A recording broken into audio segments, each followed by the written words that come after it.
competition going with the place kickers? It's going pretty good. I mean, they're competing hard.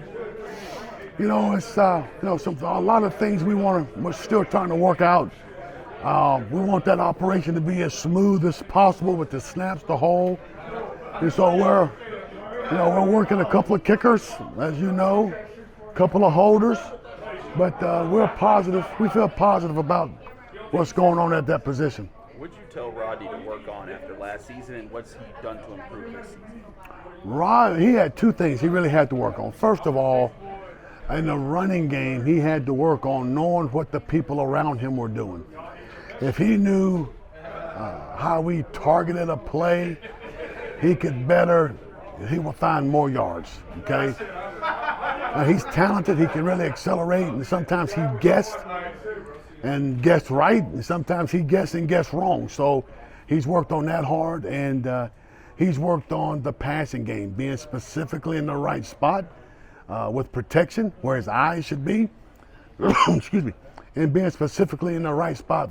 So if the quarterback comes to him, he will be where he's supposed to be.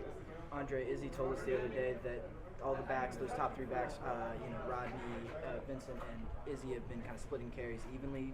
Are you looking for someone to become a featured back, or will this year be kind of a running back committee? Well, I tell you what, you named three. There's two others, because Daniel can play tailback, and right now we're just repping guys, giving them everything, and that'll work itself out. But here's what I tell you: we got 5 talented backs. What does Sebo bring to your room that maybe another running back doesn't have, or maybe that's unique to him? Okay, so obviously I'm learning Sebo. I met Sebo a couple days before you guys met Sebo. And in his defense, he didn't have any spring ball, any summer conditioning. But here's what I can tell you about Sebo in my room, and relative to my room.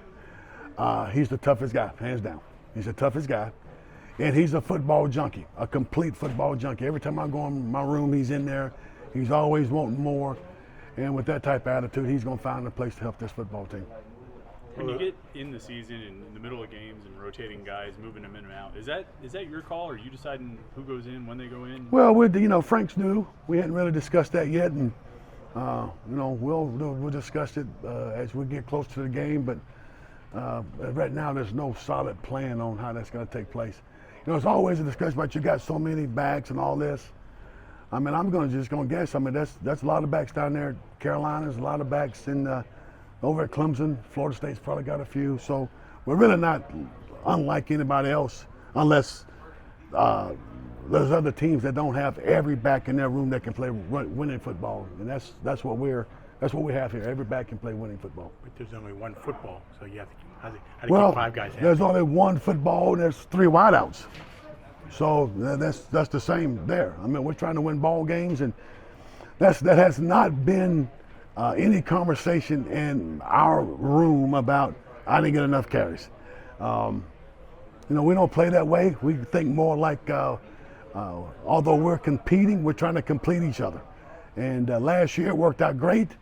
Rodney was able to go in games when the other team was kind of beat up or sluggish, and he was fresh and have good success. And he proved he could play. So that doesn't bother us. The flip side of it, you could have only 2 backs that could play winning football, and then one of them get hurt. You go back to the Virginia Tech game a couple years ago in 20, I had 2 backs healthy, and right before the game, one had to get a root canal. Okay, I was going through pregame warm-ups with 1 scholarship back and 2 walk-ons. So I'm glad we're not there.